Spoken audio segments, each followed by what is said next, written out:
I was 20 years old with 2 children under the age of 3, and I either had the choice of working 2 jobs and trying to support my kids, or helping another family experience the joy that I was experiencing. I thought it was just the best of both worlds to be able to be the one to raise my kids and stay at home with them. It's easy for me to have children. And just the thought that there are people that couldn't have children or that struggled to have children was just something that really touched me. Infertility is an age-old problem. It's been with us since almost the beginning of time. Up until the 1970s, there was really little that medicine or technology could offer people that were struggling to have a child. But with the birth of Louise Brown in the late 1970s, this whole new field of reproductive technology was born. I'm very sympathetic to people that can't have children, that want to have children. And I really appreciate the fact that when people are faced with dealing with infertility, that's a loss. But on the other hand, we have to look at what costs and at what extreme or what limits might be in place to allow people to fulfill those inborn desires that they have. I remember as a young nurse when I was working in the hospital, the male nurses used to always just refer to the women as breeders. And then when we interviewed Gail, one of the surrogates, she was talking about when she got into the legal custody battle for the children that she went on and conceived. She was a surrogate for her brother. And the lawyer that was representing her brother in the custody battle for the children said something to the effect like, we just need to change the law, and the law needs to recognize that some women are just going to be used as breeders. What we see when you look outside of the United States, particularly in India or Thailand or Mexico, where there's really growing surrogacy markets with women who are just desperately poor, they're really treated like breeders. I've known Marvin since the mid-90s. We went out a few times, we quickly found out there wasn't any real spark for romance. We weren't in any serious relationships, and we both wanted desperately to be parents. My brother and his partner and I were down in Mexico. We were on the beach eating, and a same-sex couple came by and had 2 little children, and they started discussing their situation that their sister had given birth to them with each of their sperm. I said I would donate my egg at that time, but I would not carry the children. And over the next 18 months, they tried to convince me to do this. They asked me if I would actually carry the children. I got online and saw that there were websites where you could post your own advertisement as a surrogate, and there were a lot of other ads out there, and I just kind of threw one up there and to see what would happen. And I was actually contacted by a lady who lived in my area. She had donor eggs with her husband's sperm. They had frozen embryos, and she just needed somebody to carry them. We got along great, and we transferred 2 embryos, and it was the best experience. It was amazing. I gave birth to twin girls. She had paid me $15,000 in monthly increments. Just after a year after giving birth to the twins, I gave birth to my own daughter. And it was a couple of years later that I was faced with the decision to go back to work, working many hours, or staying at home with my children. And I had such a wonderful, beautiful experience with surrogacy that I thought, why wouldn't I do it again? I did post another ad, and I made contact with another woman in my area, and we had met shortly after, and I thought it was a good match, and we started to move forward. I learned that there were 2 types of surrogacy, that you could do it with your own biological child, or that you could do it with, an egg donor or someone else's egg. And at first I considered gestational surrogacy because then it wouldn't be biologically my child. I wouldn't have a connection to it, and it seemed like that would make it easier. As I researched that process, though, I learned a lot about the medications that you take to be a gestational surrogate. I just have always kind of been more of a natural, holistic type of a person, so the idea of putting those types of things into my body didn't sit well with me. I only wanted to do it for a gay couple and not a heterosexual couple because I just didn't think that I could separate from that mom role. Gail's story, when I heard it, really resonated with me because something I hear a lot in my travels and speaking is, well, I would be a surrogate for my girlfriend. I would be a surrogate for my sister in a heartbeat. And so while a lot of people don't think we should just be, stranger surrogates out there and just meeting up on websites and going off to India to find a surrogate, the argument is we'll keep it, amongst friends and family. So Gail's case is unique because that's exactly what her story was. She decided as a woman in her 40s who'd never had children before to move from her home in Texas up to New Jersey and be the surrogate for her brother and his partner. Because of her age, they ended up having to use donor eggs as well. One day he said something like, "What would you say to being a stay-at-home mom and financially secure in your own home?" And I didn't quite know what he meant by that because we were obviously not romantically involved. And I started questioning him. At one point, he finally suggested, well, why don't we write it down? Why don't we each write down what we expect from this? I wrote down my questions that I had for him. Did you mean as a married couple in a normal relationship? Did you mean as a married couple in a platonic relationship for the sake of children? Did you mean artificial insemination or IVF? That formed a pattern of me providing information that I can look back on now and him providing the bare information. He never wrote anything down. We just continued to discuss things, and I came to understand, that no, he didn't mean marriage. He didn't mean living together. And my understanding was that it would be me having the baby or babies, me being a stay-at-home mom, and him providing the financial support for that. Our goal is to connect people around parenting partnerships, the idea of finding the right parenting partner for themselves. I've been working in the modern family space for some time in terms of my own research interests, but also it so happened that it connected with my personal interests when I hit my mid-30s. I figured, or at least I thought, that when I was by my mid-30s I would be settled down, I'd have a partner, have 2.2 kids and a white picket fence and all of those good things. But, I found myself turning 35, 36 and still single. So what Family by Design does is it introduces people to the concept of perhaps finding the right person to become a parenting partner with. What a parenting partnership looks like is exactly the way that the parents want it to look like. So there's not a one-size-fits-all concept. I have seen parenting partnerships where they choose to move in together. And if they're non-romantic, maybe they have separate bedrooms, but they're both still present in the household. Or maybe one lives a block away, or maybe one lives a couple miles away. There are a number of clients who are going to end up using surrogates for a number of reasons. One common reason may be that heterosexual couple may end up having issues, and so therefore she doesn't have the capacity to carry a pregnancy on her own. She may have medical conditions that prevent her from conceiving. For same-sex couples, male same-sex couples, then surrogacy is their only option. I tend to joke and talk about the Liz Lemon syndrome, if you will. The idea that women and men are spending a longer period of their lives working on their careers, working on their self-development, travel, life experiences, and so in doing so, they often tend to push off family development and family responsibility until later in their lives. In our program, what we do, and I spend a lot of time talking to patients about, is just that there are a lot of reasons why you might choose to do this in terms of needing to use a surrogate. But the most important thing is to make sure you're protected, because what we do is we will always actually let you know that our role, our plan, our mission is to basically have you build your family and create your family. It's not to create someone else's family, it's to create your family. Shortly after meeting, we went in to see the fertility doctor and we got the process started. We had transferred 2 embryos.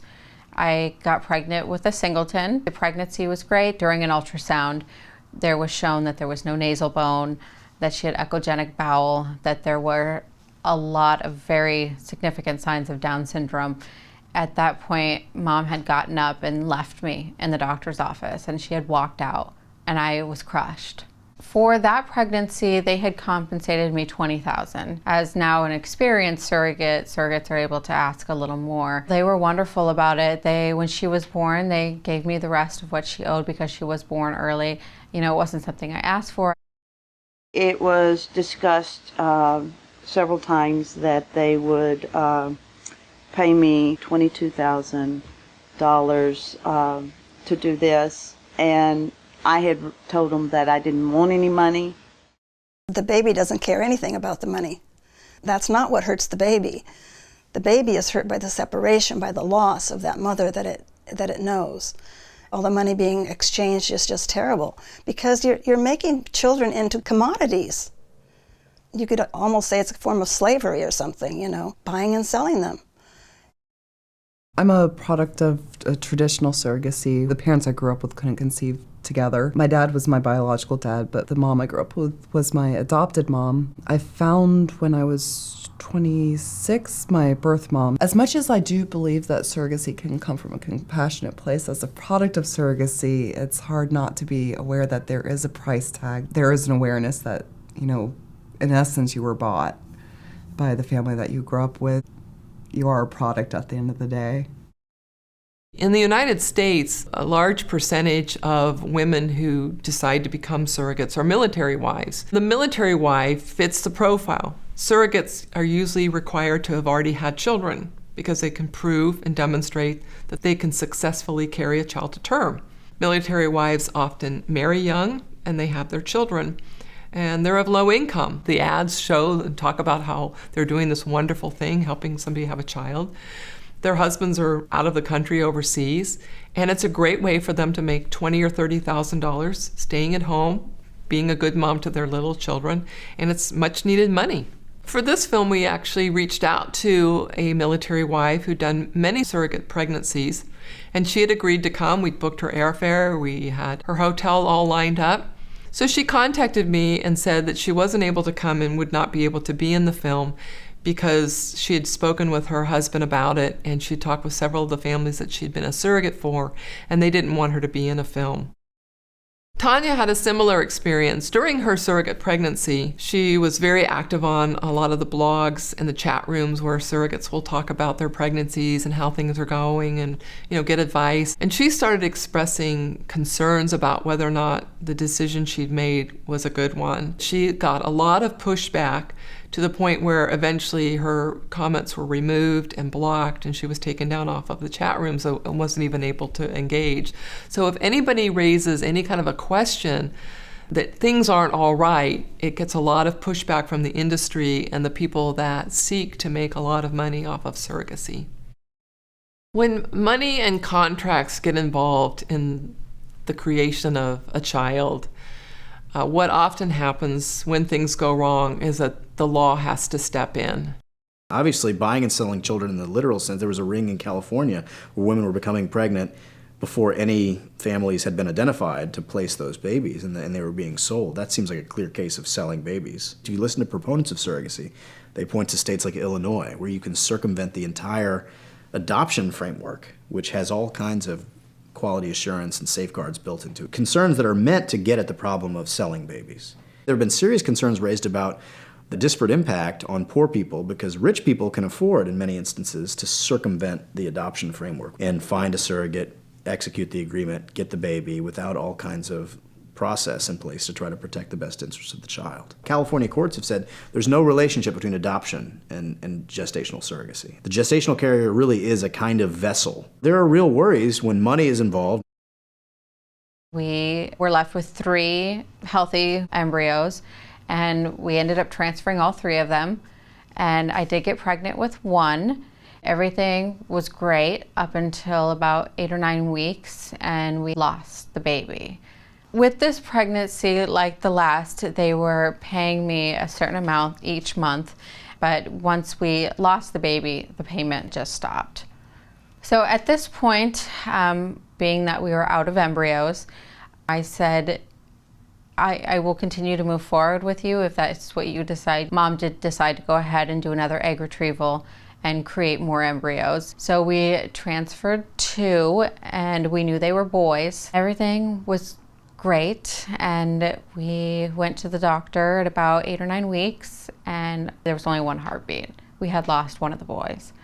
I started giving myself shots and taking the medications, preparing for artificial insemination. Unfortunately for me, my hormone levels dropped, and therefore they didn't actually do the insemination. So we decided to try again.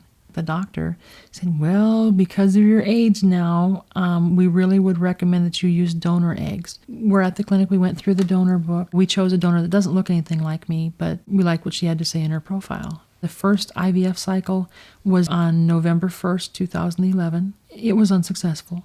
We almost quit at that point, but Marvin and I talked about it, and we decided that we would do one more try. He was like, well, maybe we should just get a surrogate. I'm like, well, we could do that. I wouldn't have a problem with that. We did the IVF on January 10th for the second time, and 2 weeks later, I went to have the test done, and it was a positive pregnancy test. At the very beginning, our relationship was good.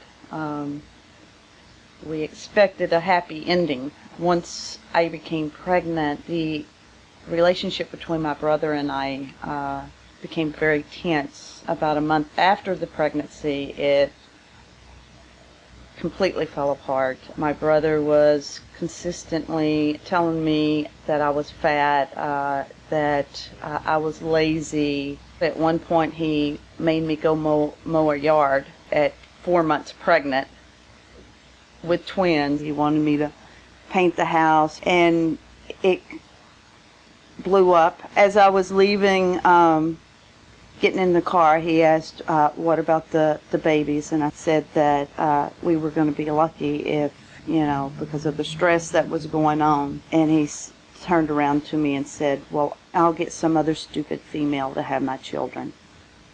Sean called me and asked if he could talk to me. We met, and he suggested that I have an abortion and that I could go back to Texas.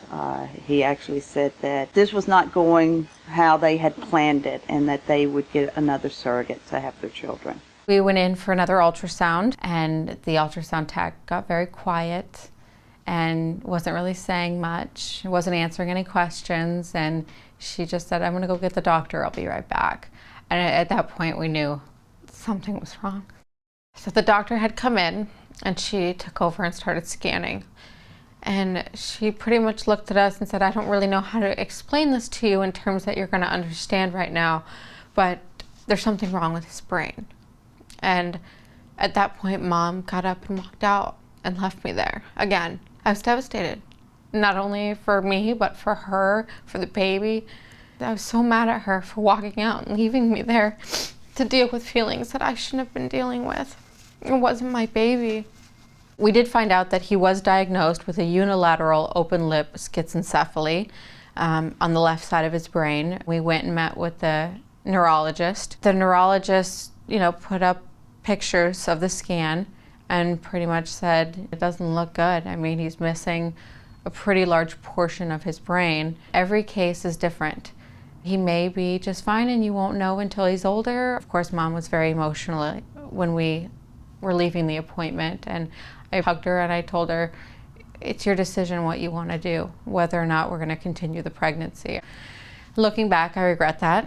A gestational carrier has twins. One of them has Downs. So therefore, you may be faced with an issue that an intended parent does not want to have a child affected with Downs, and would then suggest or recommend that the pregnancy be affected, so therefore you can reduce the infant with Downs and carry a singleton. If the gestational carrier disagrees, that may cause problems. We did an ultrasound, discovered that I was having 2 babies. There were 2 definite heartbeats, and it was a miracle to me. I was like, oh my God, that's their heartbeats. We were at the clinic, and one of the people we were talking to said something about the high cost of high-risk pregnancy, especially for multiples, and he panicked. I mean, he's like, oh my God, I thought he knew what the costs would be. It floored me that he was so shocked at how much it might end up being. And he says, well, you need to apply for Medicaid. For a couple spending this kind of money to have to go through potentially both an egg donor cycle and a gestational surrogacy cycle, it's very, very expensive. We sort of joke about it and say everybody likes a sale, but it's, you get 2 for the price of 1. It's a very difficult, emotionally draining process for people to go through, and I can certainly see why they wouldn't want to do it more than once. Typically, the agency may charge between $8,000 and $10,000. That's what I presume. Since we're not involved, I don't know. The cost of the entire surrogacy cycle may be between $40,000 and $70,000 or $100,000. That's whether it's one child or two. So therefore, having twins seems like a modest balancing in that realm. Because a surrogate is typically healthy and has low risk for complications, carrying twins is not out of the realm of being abnormal. There are many people that are concerned about surrogacy, and when you get involved in talking about the ethics and the risks to women, it brings together a diverse group of people. We sat down with Mona Lisa Wallace in San Francisco at the Women's Building. It's also been reported that as many as 4 or 5 embryos will be implanted in these industrial human farms. So the women who are experiencing these multiple pregnancies have a far increased risk of maternal death. They did decide to terminate the pregnancy. The doctor who had done the initial ultrasound actually agreed to do the termination herself. I needed to kind of keep my space for a little bit. I had a decision to make too. Yes, it was their child, but it was my body and the procedure was being done on me. It felt very heavy. Very heavy. It dawned on me that ultimately it was my decision. I'm the one who had to give consent to take this little boy's life. I'm also a mother. You know, what would I do for my own child? I actually talked to a doctor, it's like the world-renowned schizencephaly expert. This doctor had said, after seeing the scans, that there's no reason this little boy wouldn't walk or talk or live a pretty normal life.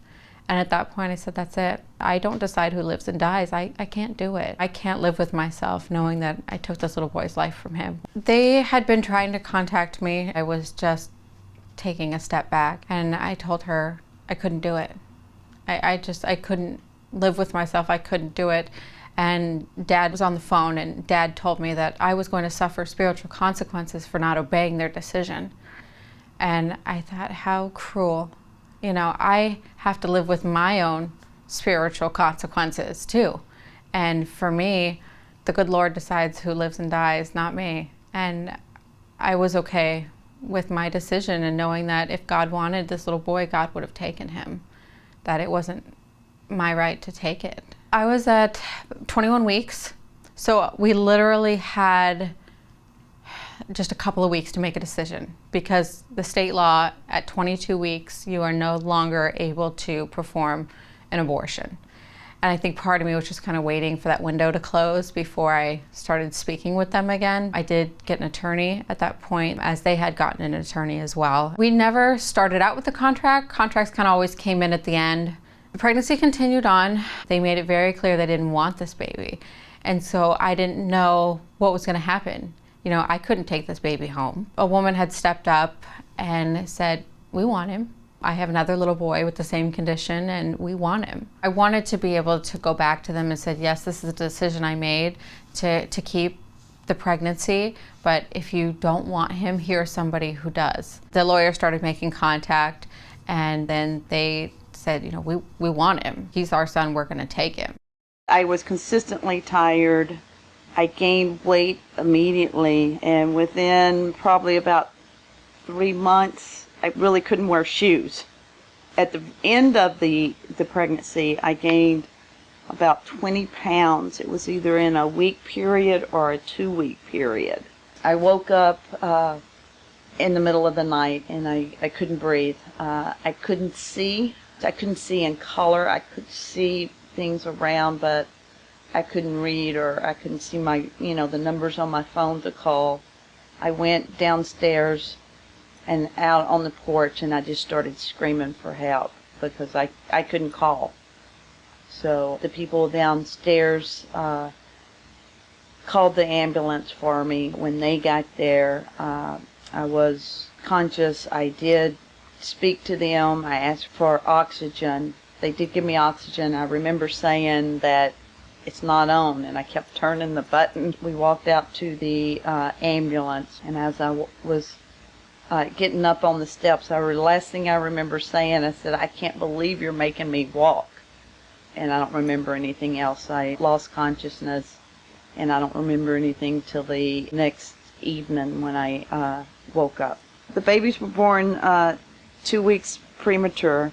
I had an emergency cesarean. I had 3 doctors in the emergency room. From what I understand, they came by to see me later. One said that I was minutes away from death. The other one said I was in coma and having seizures. And one said that I was the worst case that they had ever seen. I was so miserable and sick.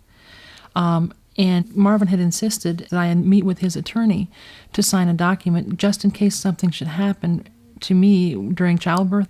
I finally gave in. It said things like, I agreed not to leave Texas if I got all hormonal and decided I needed to escape or whatever, that I wouldn't object to a Marvin being in the hospital with the babies, that I wouldn't start drinking alcohol or using illegal drugs, that sort of thing, or smoking cigarettes, which I don't do any of those things anyway. And it had one phrase in there that had a weird word in it, and that's what caught me later, because I agreed to sign the form just to get out of there. I just wanted to go home and rest. So I finally signed this document, and the one word that it had in there was a phrase that said something like, I hadn't been paid anything for my services. I looked at that and I thought that was weird, but it wasn't services, and that's what ended up giving them a foothold on claiming that I'm not the mother. They used that document later, after the children were born, to claim that it was a surrogacy agreement. All it was a sworn statement. It was an affidavit. It wasn't a contract because she didn't enter into an agreement with anyone. I had no idea how I was going to feel. I mean, up until the day I went to the hospital, I thought I would be fine. She was born. The first day was okay. And then, by the next morning, I can remember being in the hospital and just being bewildered almost. Like, what is happening here?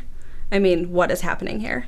And watching the nurses teaching, her dad how to give her a bath, and realizing that they had to teach him how to give her a bath because it first wasn't natural, and second, because I wasn't going to be there to do it. Then my OB came in and just asking a couple questions about how I felt. And then I can remember them all walking out and him walking out and then taking 3 steps backwards and looking at me and just not speaking but mouthing to me, "Are you okay?" And me just being like, no. This is someone that watches babies be born every day. And he saw it. He, who's, delivered probably thousands and thousands of babies. I mean, he delivered my almost 16-year-old. And that he saw, that he could see, he better than anybody else, I'm certain, sees that connection between a mother and her baby. And this was the first time he'd ever seen anything like that before. I was also seeing my daughter holding this baby, and she wasn't okay either. She loved babies. I mean, what was I thinking? I had 2 daughters at that point, and when my second daughter was born, it was the biggest thing that had happened in her life. It was the best thing in the whole world to her. How on earth did I think that I could just give one away and that she would be okay with it? In retrospect, she's very young, but why didn't I ask her? Why didn't I ask her? Because I'm certain that she would have said, no, I'm not okay with it. That's when it all occurred to me, whoa, it's more than me. And it's more than them. There are so many other people involved. One of the things that's interesting to me is that people don't think that babies know their own mothers. They don't think that it makes any difference to them who the mother is. And yet we know that if you go out in the country and you see a whole flock of sheep, that little lamb out there is going to be able to find its own mother. Human babies are as smart instinctively, and yet we take human babies away from their mothers right at birth a lot of the time. And I think we need to pay more attention to what we're doing. With new neurological sciences, they're going to find out that these babies are much more aware than we give them credit for. As wonderful as other people might be as parents, the baby knows that that's not the mother they were expecting. Sometimes it works out really well, and sometimes it's more problematic. Surrogacy is moving away from traditional surrogacy. The traditional method is where the woman not only provides her genetic material, her eggs, but also her womb. The shift seems to be more toward gestational surrogacy, where the woman only provides her womb. And the egg can either come from the intended mother or it can come from a donor. Calling a mother a gestational carrier is a euphemistic way of dehumanizing her and taking away the relationship by removing the word mother. One of the problems of surrogacy is this intentional not bonding. between the mother and the child. Surrogacy demands that she not bond with that child. You hear a lot about adult desires and adult wishes and adult needs, but a lot of times we're just not talking about what is in the best interest of this child. There are many things happening in those 9 months in the womb, many important things that are happening in those 9 months that just can't be casually dismissed. I went to my regular doctor appointment, and I described some weird feelings I was having to my doctor. And she says, you need to drive yourself directly to the hospital. Later that evening, Marvin showed up, and to my surprise, his friend, Fom, came along. I didn't know why he was there. I stayed in the hospital for another 9 or 10 days before the babies were born. I started having the same contraction-type feelings again. I was right exactly at 31 weeks along, so they were 9 weeks early. Marvin showed up fairly soon. Discovered afterwards that his friend Fom had also come and was in the waiting room. Because it was a C-section and I'd had an epidural, when they took the babies out, Marvin, of course, followed with them, but I couldn't because they had to close me up. So it was many hours before I got to see my children. And later that evening, when I was going to visit the babies, one of the hospital social workers showed up. And she just trailed along, observing while my friends and I went to see the babies. Then she followed us back to the room. And when we got back to the room, she's like, well, I'd like to speak with you privately, if I may. She said, I understand we have a surrogacy situation here.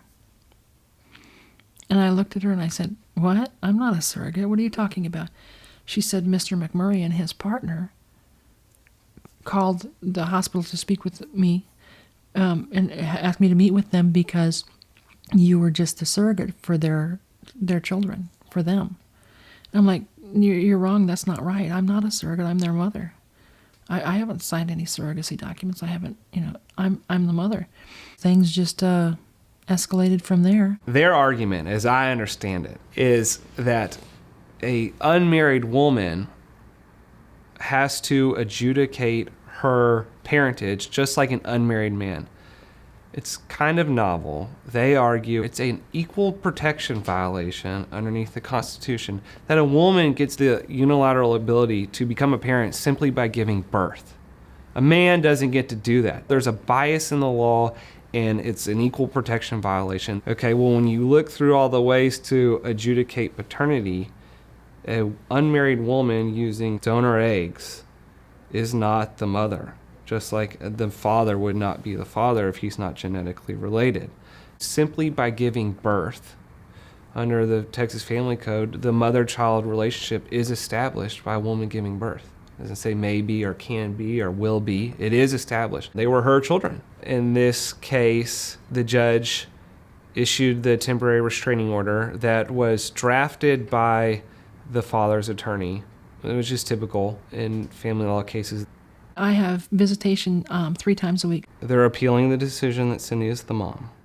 This is a situation that we find ourselves in with novel technologies. In many jurisdictions, there's no law at all that speaks to how to resolve disputes that arise. So a lot of times what courts have to do is just draw analogies to the adoption context, or they have to simply look at the vital statistics laws. And in Texas, for example, the court just said, our law doesn't really speak to this. What it declares is that the woman who gives birth to the baby is the mother. That's as much as the law says, and that's all the court can do. So this is a very chaotic and unsettled area of the law. Because it's a state-level issue, along with the law that governs assisted reproductive technologies more generally, there's no federal overlay that governs this. Each state can decide for itself, but in many instances, there's simply nothing on the books at all. During the next month, our relationship declined. I had no money, I had no job, I had no place to live, and I was being refused to see my children. My lawyer told me that I was the mother, I did have rights, and that no judge would deny me the rights to my children. The judge did rule that I was the mother of the children. So far, those rights don't seem to mean anything. I only get the children every other weekend. I'm not involved in their schooling or any decisions made about the children. I went into labor at about 32, 33 weeks, and they were able to stop it. And then I went into labor again at about 35 weeks. I was already dilated and ready to deliver. And so I told Mom, and she's like, oh, my sister's coming in town, we're gonna be there. And then that was it, I didn't hear from her. About 12 hours later, I did finally hear from her, and she said, I'm too sick to come. I can't come, I'm too sick. And then she had told me that her husband had been in the waiting room over the night. And I said, why didn't I know? Why didn't he come in? And at this point I'm crying. And I said, please, this is your son. This is your son's birthday. And somebody should be here for him. I said, will you please ask Dad to come in the room? She's like, well, I don't know how he feels about that, and if he's queasy. And I said, please. And so Dad did come in the room. I was very upset. I was angry, and I was so sad for this little boy. I did convince Dad to stay in the room during delivery, and Dad cut his cord. They took him over to the warming table, and they cleaned him up, and they were getting ready to walk out of the room, and I said, please, can I please see him? And the nurse had picked up the baby and brought him over to my side and just held him up. And I about jumped out of the bed trying to get a look at him. And that was it. I walked out. I have never seen or heard from them since. I think about him every day. We all left the hospital together and went home. And then that night, they took her to their hotel room and kept her overnight at their hotel room. I also, at no point in time, took into consideration or thought about like how it would affect her. From being a baby and spending, 9 months in my womb and then 5 days in my arms and then being taken away. Going from a perfectly happy baby to a baby that's, colicky and screaming for hours and hours every single night. She was like that for months. I mean, a couple of months up until her baptism. But when I went out there, the first time that I would have seen her after she was born was about 2 months later, and I'd been there for, not very long at all. And I was holding her, and she fell asleep on my chest almost immediately. I mean, with me, she was more than happy to be cradled and held, and she would sleep on me. So not only how difficult it was for her as a newborn to be separated from the only thing that she knew and was comfortable with, but how it would affect her as she grew up. The primal wound is what happens when you separate a baby and its mother. Babies know their own mothers through all their senses, and when for some reason the baby is separated from that mother, the prenatal bonding is interrupted. There is a trauma that happens to both the baby and the mother, and they both feel as if something is missing within them. They know something's different, something's wrong, something doesn't feel right, and it's after they find papers or do something like that, they feel betrayed and they feel relieved because they have this understanding now why they felt as if they didn't fit in. My adopted mother was South Korean, so it was somewhat obvious that some of the pieces of the puzzle didn't fit. I'm obviously not half Korean. My adopted mom and I never had that connection that really made sense of a mother and daughter. The three of us didn't have that healthy family dynamic, so it was just a relief to find out why and to know the truth. The first picture of myself that I have, my birth mom gave to me, and it's actually of the exchange in the lawyer's office. She turned me over at the lawyer's office and they signed all the paperwork. Most of the consideration within surrogacy is towards the adults and what they want and what they're looking for. I don't feel like it's always in the best interest of the children. The first question I would ask in this context is, what are the goods we're trying to promote? What are the harms we're trying to avoid? And the obvious harm that immediately occurs to me, the just sort of low-hanging fruit harm, would be, what about the kids? How are they to understand themselves? Are there any psychological harms that would follow from one legal regime versus another? Are there physiological harms? Obviously, this is deeply bound up with IVF itself. And there are still interesting and hard questions about, the safety of IVF, not just for the children who are born through these interventions, but also with respect to the women who are involved as well. If you read the Baby M case from New Jersey, of course it's an older case, and it deals with traditional surrogacy. The New Jersey court talked a lot about the well-being of the child and expressed very serious concerns about social harms as well as individual harms that might result from a widespread practice of surrogacy. We don't have a lot of good evidence, a lot of good empirical evidence on the question of what are the harms, short-term and long-term, with respect to children or anyone who's involved in this process. And it seems to me if you're confronted with the possibility of real serious harms, a prudent thing to do for the legislature would be to try to pause for a moment, impose a moratorium, and conduct very serious and deep and searching inquiry into what the harms are. It seems irresponsible to me to push full steam ahead with a project that could risk serious harms that we don't even know about. Courts have to ask hard questions, and I think it's the right question: what are the best interests of the child? We are in an age where this technology is growing by leaps and bounds, and if we are careful with it and careful with the words that we use in explaining these stories to these children, the take-home that I would like them to have is that you were so deeply wanted and loved. My professional belief is the right way is that there are no secrets. It should not be anonymous. Secrets are like ticking time bombs. They will go off, it's just a matter of when. Everyone should know their beautiful story of conception. What I do believe is important is being honest and forthcoming and doing it early so that they have a good understanding of that from a very early age. When you look at surrogacy, what you look at are, a couple that wants a child, and then you have someone that's willing to have the child for them. Other times you also have other people, egg donors, sperm donors. There's a ton of people that get involved. But I think that what's never addressed and what's all too often not thought about is the child. This child's foundation of existence is a contract, an agreement, and more often than not, money. That's not in the best interest of a child at all. We shouldn't be able to accept money in exchange for our child.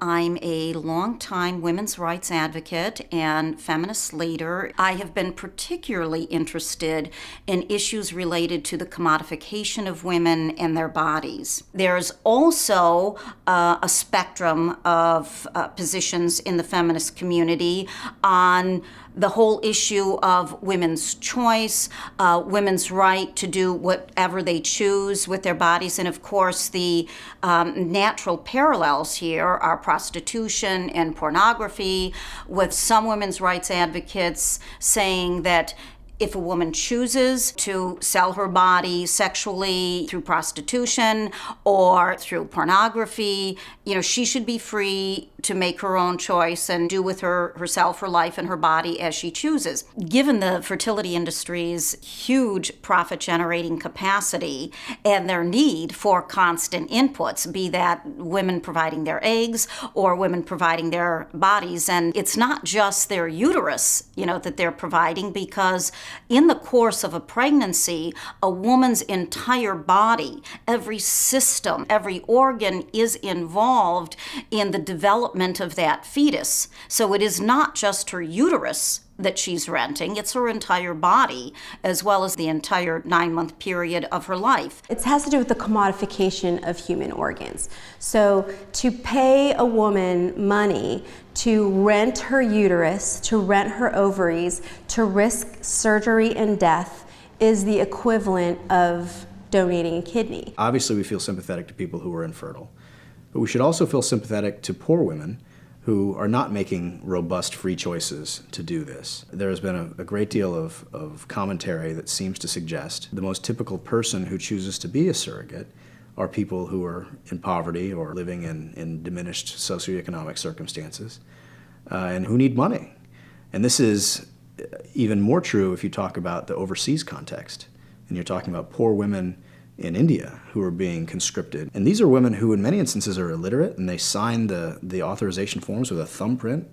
Out of concern for surrogates in India who have recently died, India has cracked down their laws. So, for example, you must now be a heterosexual married couple if you want to come to India and contract for surrogacy. You must be coming from a country that recognizes surrogacy contracts. We actually hired a crew and went to India to try to get these women's stories. But at one point, on one day of filming, it was clear that the agency was suspicious that the questions being asked of the surrogates made them believe that our film crew wasn't in favor of surrogacy. So the film crew actually had their camera equipment damaged and they took the film from the crew. Another day we set up a day of shooting with surrogates in India, but they were heavily monitored by the agency that sat hovering by. And the film crew sensed that the women were just giving talking points about how great they were treated and how wonderful it was to be a surrogate in India. What we've seen now, since the Indians have changed their laws and made it more restrictive, is that the market is shifting to Thailand and to Mexico. It was harder for me to let go because I did bond with him. I did make that motherly connection. I felt like the mom with this little boy. I had to be the mom, and I felt this need to protect him. It was my job to protect him from the world. The whole world was against him. I made that connection with him. I made that bond, and I don't regret it. I don't believe that should happen in surrogacy. I mean, when they're still in the hospital, when they're still, confused and so on and so forth, they want them to sign those final papers. The longer they give a person to think about these things, the better. I just don't think anybody owes anybody else a baby. It all fell apart when she was about 6 months old. They took her and moved, and I didn't know where they were. I didn't know where she was for months and months and months. Private investigators to find her. And from there, it went right into the courts. She wasn't an idea anymore that we could, write out on paper. She wasn't an idea anymore. She was a real baby. I think all surrogacy should be banned. It's buying and selling of children. The surrogate is not regarded as a human being. I've been actually classified as an incubator. I've been discussed. I don't have a name. I have been said that I am a surrogate uterus. Having to try to find a way to build a family outside the normal channels is very stressful for everyone. And I think it's very difficult for us to stand in judgment of what they're doing in terms of whether it's right or wrong, or whether they should or shouldn't do it. We just try to make sure that we're doing the best job we can from our end of things medically and in the laboratory to create the best possible opportunity for them. Unfortunately, it doesn't always work. What we really have seen in our work is that a family is love. And long gone are the days where we have a mom and a dad and 2 children. And, we live in a society now where divorce is very prevalent. We have a lot of divorced families, single parents, children being raised by grandparents, same-sex families. I think it's important that we continue to do research in all aspects of IVF and to look at the research that's done. What kind of problems did we encounter, and take it from there. I do believe it can be a wonderful, beautiful thing, but for the cost a woman can pay, for things that do happen, it's not worth it. I told both couples in the very beginning, I'm not looking to perform a business transaction. I feel like with the second couple, right from the get-go, it was a business transaction. They wanted to pay somebody to have their baby. I do, looking back, feel like these children were bought. So often when the subject of surrogacy is treated by the mainstream media, almost the exclusive focus is on the gift of life. Here's some infertile couple, that desperately wants to have a child, has been unsuccessful in attempts to do so, and here is this wonderful, altruistic, caring, loving woman that agreed to serve as a surrogate for them. It's known throughout the world as the Wild West of third-party reproduction, and is also the reason why the United States is second only to India in supply of surrogates, because it's virtually anything goes. In Europe, which is the closest approximation to culturally, societally, governance, politically to the United States, surrogacy is considered an illegal medical procedure. So you have people of means, be they gay or straight, that desire to have a biologically related child, and they consider it an entitlement. So what do? They must, by definition, prey upon financially vulnerable women who are desperate for economic means. I personally am 100% against it. I don't understand the purpose of it. I believe that there are too many children who need homes in this world. There needs to be more education on the downfalls of surrogacy. I think that it's too easy to look at surrogacy from the point of view of what are my wants, what are my desires, and how do I get them met. But a lot harder to look at how it could possibly affect a child. My babies are wonderful. They're so gorgeous. They're just so sweet-natured, sweet-tempered. People say, well, it's costing you a lot of money. You know, you're not genetically related to your children. You could walk away, get paid as a surrogate, and adopt. And I'm here to tell you, you can't do that. Emotionally, there's no way I can walk away from my children. I think it's important that we listen to and hear these stories. Women aren't just empty vessels. The womb isn't arbitrary. We are at risk of creating a subclass of women just to gestate babies. Women aren't breeders, and we need to consider the children. I can remember being in my car and driving on my way to the airport, and I don't even know how the conversation came, but what we were talking about, when she was around 5, she was really caught up and focused on looks. We have the same hair, Mom. We have the same eyes, Mom. This is what I have that's like my dad, and this is what I have that's like you. I mean, like, every day. I mean, when she was here, her whole visits were full of talking about the ways that we were alike, the ways that we were different, the ways that she looked like me, the ways that she didn't look like me. And then talking about my other 3 children, and they don't have the same hair as me, and they don't have the same eyes as me. And in her little head, not being able to understand it, and she looked right at me and said, just as innocent as could be, we have the same hair, and we have the same eyes. Why did you give me away and keep them? 5 years old. And her connection is, but we look alike, Mom. Why did you give me away?